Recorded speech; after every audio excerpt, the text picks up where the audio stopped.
Hello, everybody, and I am Dr. Maury Masovitz with my co-host Jen Albanese, and this is the 5 Tips and Tricks for Careers in Athletics. Welcome, Jen. How's everything going? Hello. Hi, everybody. How's it going? It's pretty exciting today. We got an awesome guest, definitely someone that's near and dear to my heart because I got to spend a lot of time with him and a lot of his teammates over the years. So that this is pretty cool. So gave us some good memories up here in Syracuse. Couple national championships. So yeah, really good guest today. Excited for our chat. Yeah, I was thinking back. I actually our sons play a lot of sports, and my son actually was being a goalie the other day, and I actually took a picture and sent it to John and said, "Here, you have some competition."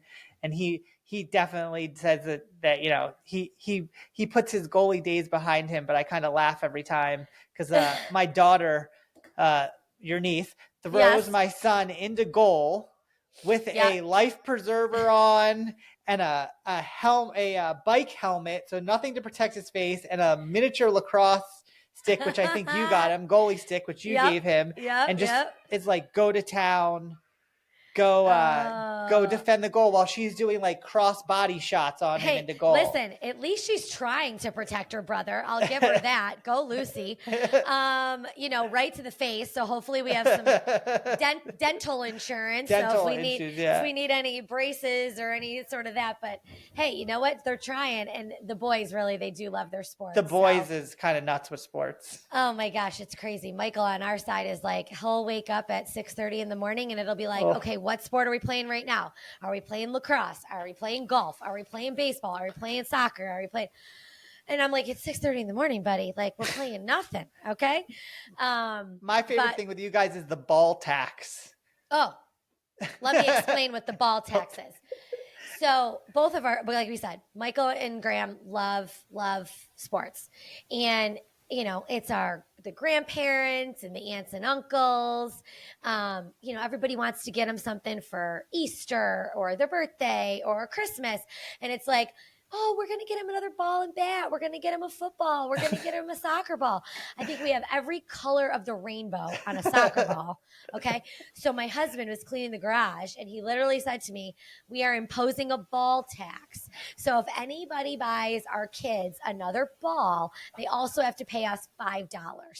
So we're making some revenue for the family on this. So you can build storage sheds and stuff to hold up the ball. I mean, I don't have enough like tubs to put all these balls in. Like, it's crazy. And then, of course, it's like you throw away one of them and they're like, what happened? That's what I was going to say. You have to do that in the dark of the night that you're like throwing away the ball. Yeah. What happened to the red Nerf one that had the one chip in it? And that's my favorite, Mom. The one that's half broken. Yeah. Buddy, it's been in the basement. Apart. Yeah, it's been in the basement under the couch for 3 months. You've never even used it, but this is the one we need today. So, gotta love it. And they're competing against each other and who can hit the ball and who's pitching. And it's definitely a ongoing saga in the Albanese Masovitz household for the balls. When all the kids are together, it's guaranteed someone's getting hurt. Someone's getting a bat to the face, a ball to the back, falling, tripping. But and it's not because the girls are participating. They're like in the line of fire. They're like walking through playing dolls. 100%. But the boys readily will hurt each other. It's just part of their relationship. Natalie's thing is she's the coach. She always says that I'm the coach on the sideline. And I'm like, Nat, do you even know anything about this? You don't. So I will give Lucy credit. She will jump in there. She's gotten lacrosse has been a big one. Yes. She's not really soccer. Soccer is definitely the boys. Soccer's the boys. Natalie did soccer in the fall. Yeah. She'll do it again. So she kind of liked that. She's going to try lacrosse. I want them to try everything because I think it's good for them to be exposed to everything and pick what they like and what they don't like. And it's fine. Yeah. But the boys for sure. I talked to all the moms that are like, oh, my son's playing this, my son's playing that. I'm like, oh, I can't even wait. Yeah, we're going to try experiencing it all over. Narrowing it down is our goal. So let them try it all, and then we got to narrow it down because we'll be every night of the week if not. If we do this, but it's fun.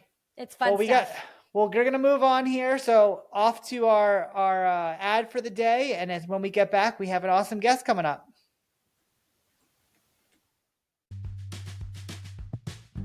you're enjoying this podcast, please follow us on your favorite podcast streaming service.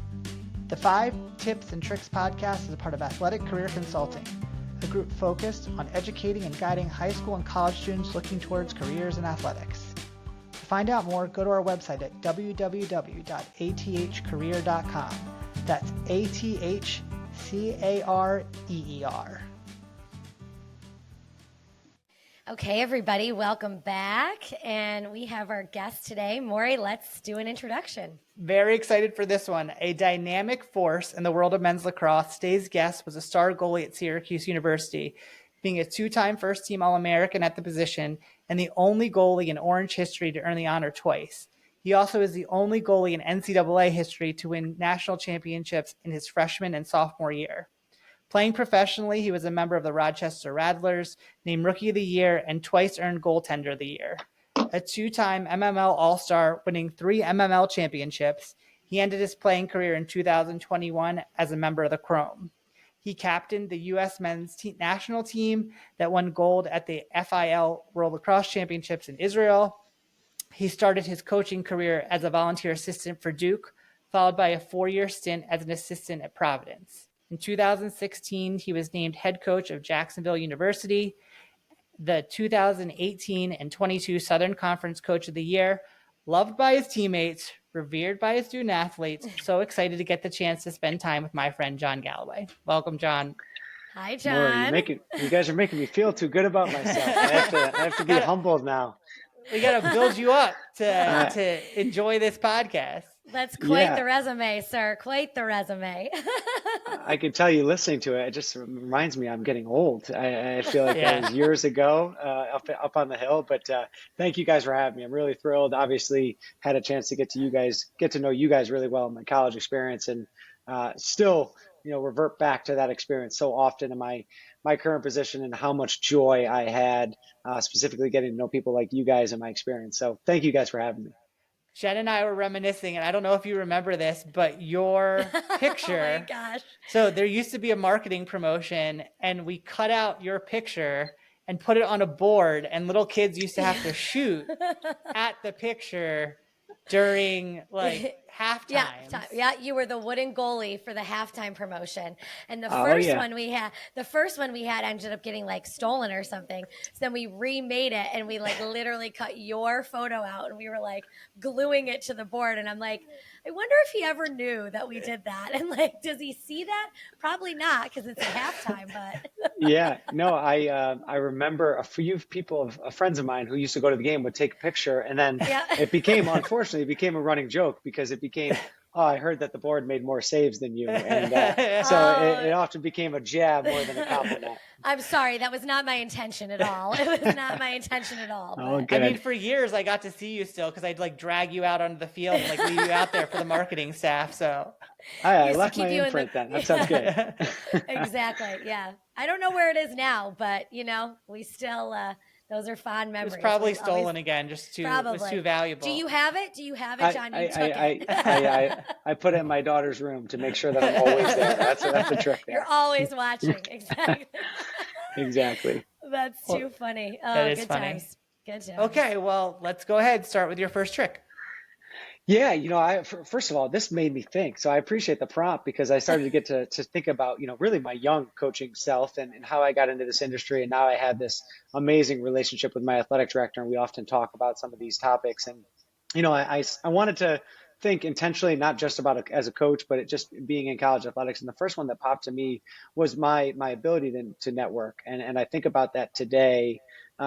When I interview, when I talk to young assistant coaches, even when I'm with our staff, is just the value of having relationships that are existing right on this Zoom. I think about even as a player, Maury, you and I spent so much time, whether it be on the road or navigating what our director of operations deals with now, and then thinking about that on the other side.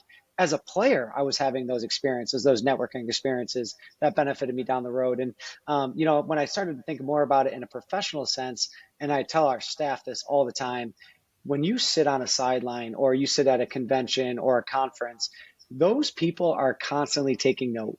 And so much of the interview process, so much of that first call when I'm referencing one of our staff members, or I'm learning about potentially a candidate for us, it's usually about, hey, I met him at this convention, or I saw him have this interaction at this camp, and this was how he treated me.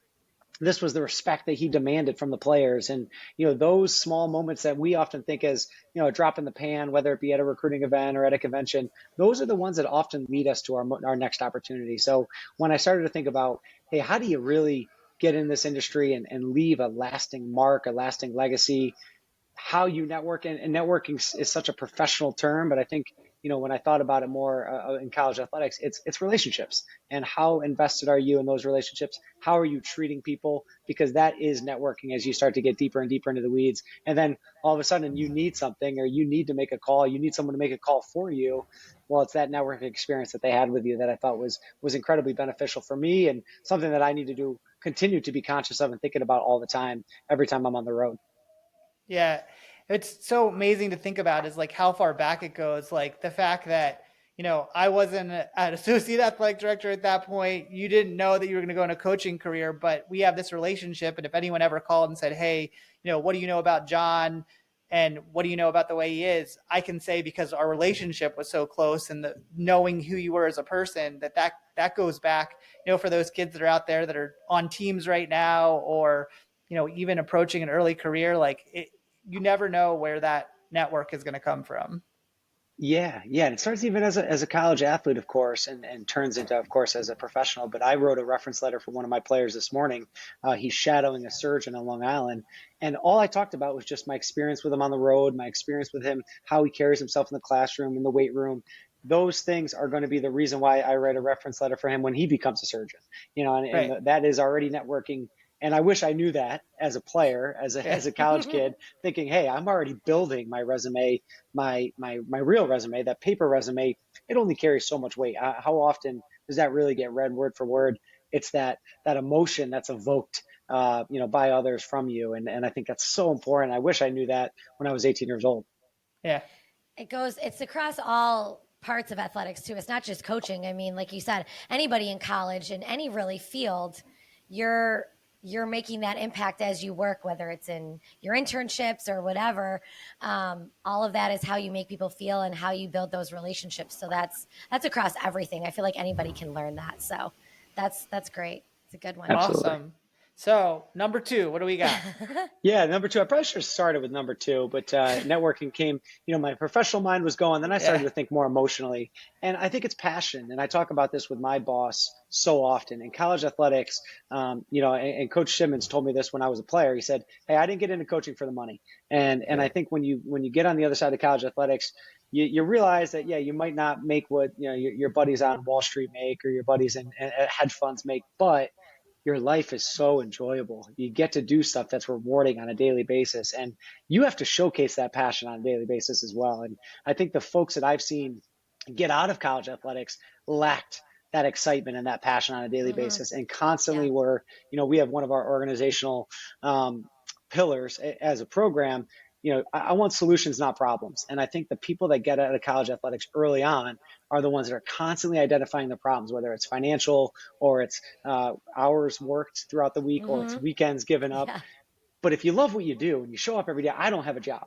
Like I do not have a job. I enjoyed going to the office this morning. I'm going to enjoy this. I'm going to enjoy getting some emails done tonight, because my job is not a job. It's a passion. It's a love for what I do. It's a love to be able to impact so many people on a yearly basis. And I wanted it so badly when I got into it. And I want it just as bad today as I did when I started, 13 years ago. Yeah. Yeah. That's awesome. Yeah. You're certainly not getting into athletics for money, for the money.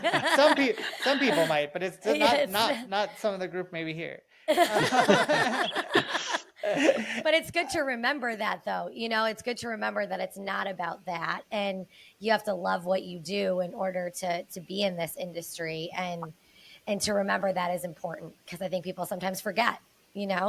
Yeah. So, Yeah. I think I'm reminded often too by people on the outside who mhm. don't get to do what we do on a daily basis of how jealous they are that we get to be, behind the scenes, having the experiences that we do, being able to compete. I mean, I have friends that are in medical sales and tech sales, and they have great jobs. They have these amazing experiences, but they still want to know what's going on in Yeah. terms of game day prep, or they want to know what's Yeah. going on with the Syracuse football team. There's so many things that we forget because it's just our daily experience that people on the outside world would kill to be a part of or to know. So I think that part of the passion has to be kind of reminded every once in a while based on what some others are doing. One thing for me that I miss, because I got to spend a lot of time working directly with the team, and like we were recently talking to Paul Carcaterra and about the love of the game. And like that's one thing like on my side that I really miss is like having that direct contact with the game and like what it means. And I know how passionate you are about the sport of lacrosse and like what it means to you. And so like that for anyone going into that to have that passion and be connected to something that has like such a long history and such a big connection, I think is something that people don't really realize and see Yeah. for the value it has. Yeah, I think Kark's one of my mentors. He's actually a big reason why I ended up taking this job. He was a mentor of mine and throughout that process. And one of the things he does that I think again applies to college athletics so well is he's a storyteller. And when you Yeah. listen to some of the stories that are in college Mhm. athletics, that's also, and why do people turn on ESPN? Sure, you want to see some of the scores, but you often want to see the stories of what's happening, the Mhm. narratives. And again, that's just I think that's another check box when you get into college athletics and why you stay. And you get to live it. You're not like actually watching the story, you're actually in the story in a way, which is kind of Absolutely. amazing thing looking back at what happened over all those years, like being involved with being directly with the sport. It's a very different part of athletics that I don't think people might not appreciate. And now I've been able to appreciate being like kind of the other side is more of a support role, but being in the with a team itself and what everybody accomplished is such a special thing and on its own too. It is. Yeah, Yeah. Absolutely.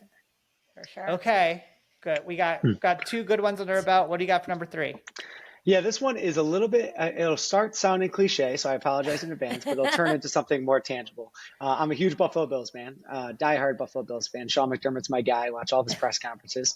And, he talks often about growth mindset. And I know that that's a buzzword in college athletics, but really when I got into coaching, and I think a lot of people, when they get into athletics, it's the natural next step when you're a college athlete or you're around colleges or an athletics department is, hey, I don't really want to go to the workforce. I want to stay involved.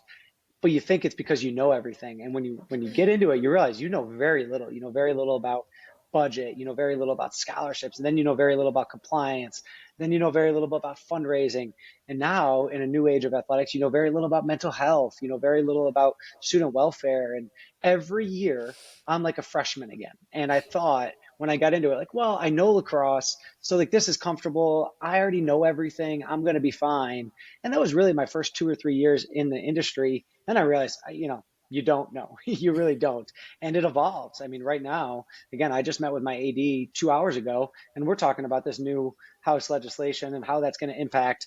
We know it's going to impact, the ACC a little bit more than it'll impact our conference. But dramatic changes. How do you think and how do you evolve on the fly? How do you tighten the waist belt but still give a great experience and focus on experience and retention and all of those things? So my ability to start every year and say, I don't know anything. I don't know what this team's going to be about. I don't know what our staff's going to look like. I don't know what that dynamic of the locker room is going to be. What if we lose 5 games? How am I going to have to change my tone and my messaging?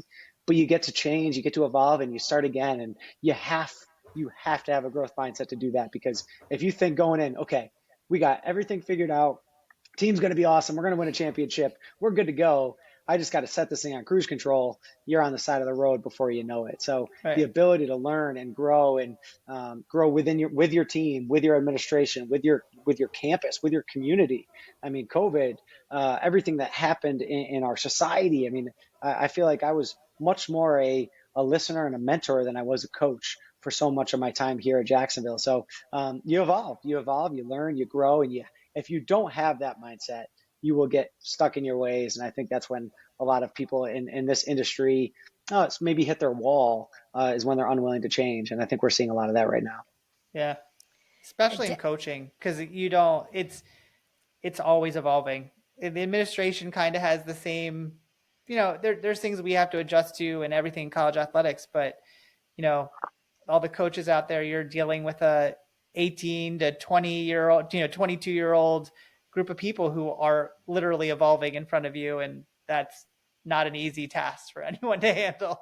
No, no. And Yeah. they run the show. We talked about that the other day. The athletes run the show. And if you are an old school coach that says, no, this is my way and this is how we're going to do it, I mean, good luck, Right. with everything that's moving now and changing and more. We even talked about that from an administrative standpoint, even compliance. I mean, compliance when I was there was, care hours and submit this paperwork. And now it's like, it's shifting. It's less legislation and you got to be able to move on the fly. What's the interpretation? What's the NIL payments on this? It's all very different.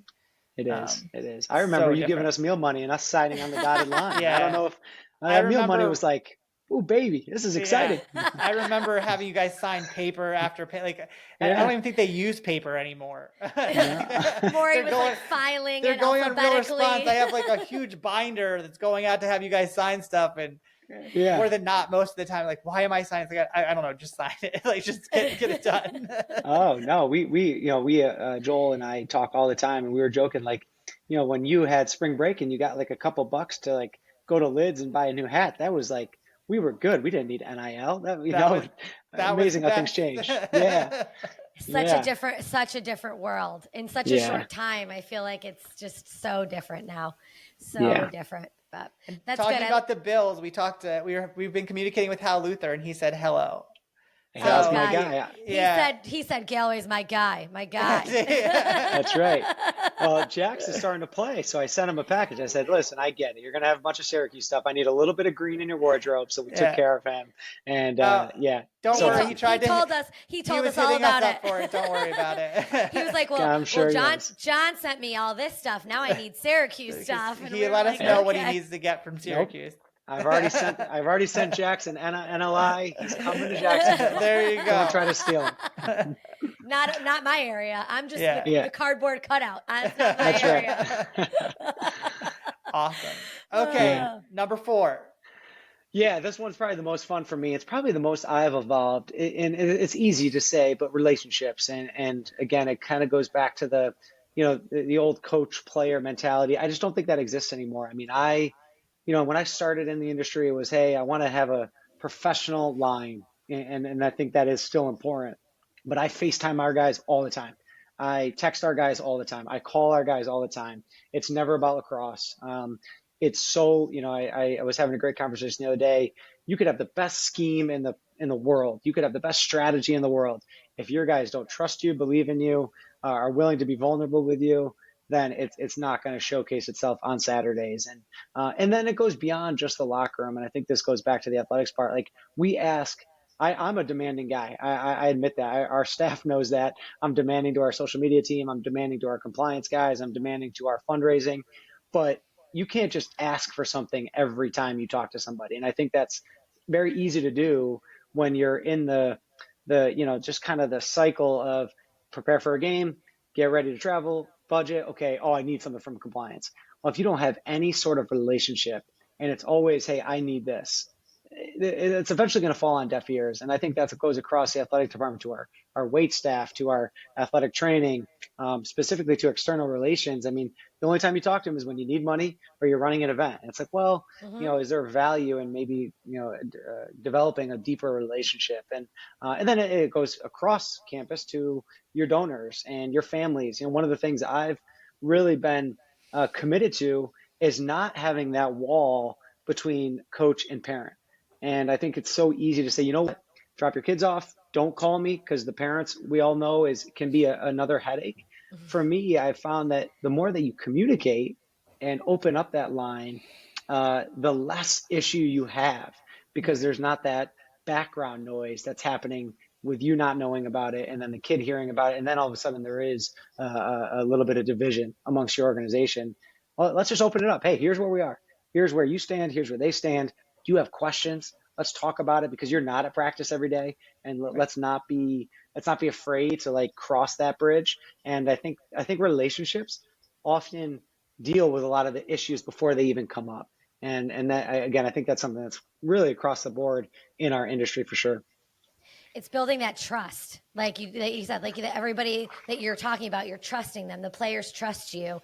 And then you can continue to build off of that. But that trust is, I don't think people get that right off the bat either. So you have to work for that. And when you get to that, then that's where you see, progress and positive things happening. It's funny. I was having this conversation with somebody today, the difference between head coaching and leadership, because that's what it is to me. It's being a leader, and someone that's a true leader as a head coach. And there's a group of coaches that come in and believe that they think they're doing leadership, but what they're really doing is being a dictatorship. They're just throwing everything out at people and saying, this is what you have to do. And then there's a group of people that say, hey, I want to bring you along with me. I want to make you part of our experience, make this better, have a relationship with you. And we're going to do this together because it's not just about me. And what a difference it is between that one type of coach and the other. And to know that you're that other type of coach, John, which I would not have assumed anything differently, just makes me more proud of everything that you've done. That like it really it is what is really leadership. And there are some even coaches that I've experienced in their older ages that don't pick up on that. And from the administrative side or from just the human people side, it just makes such a difference. Yeah.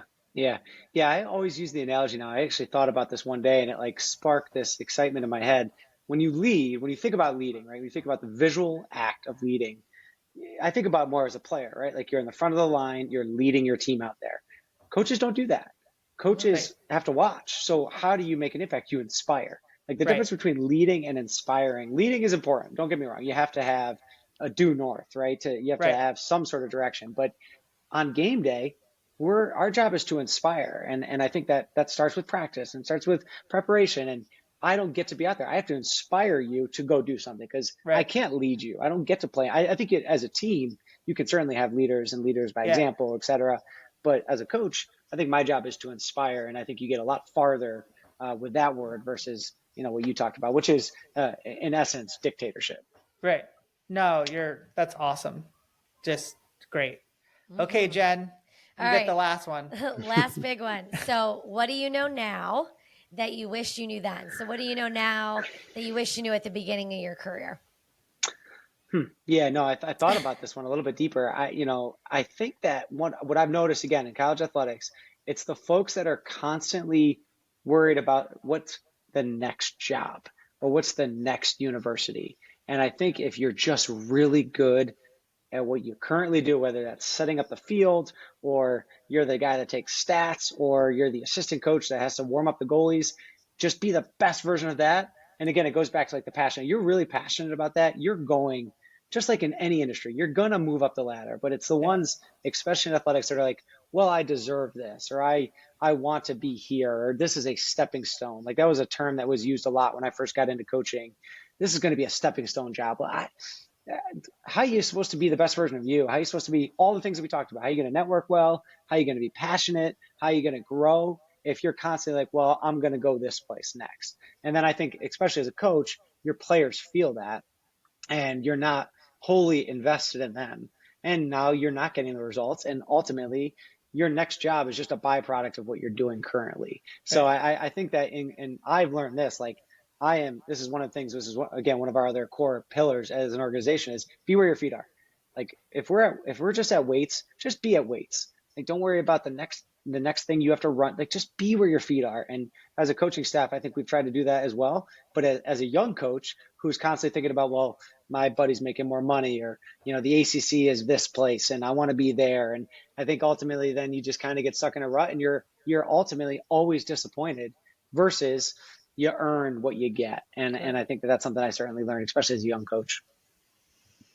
It definitely makes it more enjoyable when you're putting everything into it and not worried about what the next thing is too. So I mean, it doesn't make it a fun experience if you're just worried about what's all coming next, because you don't know. And it's going to work out the more you put the effort into it.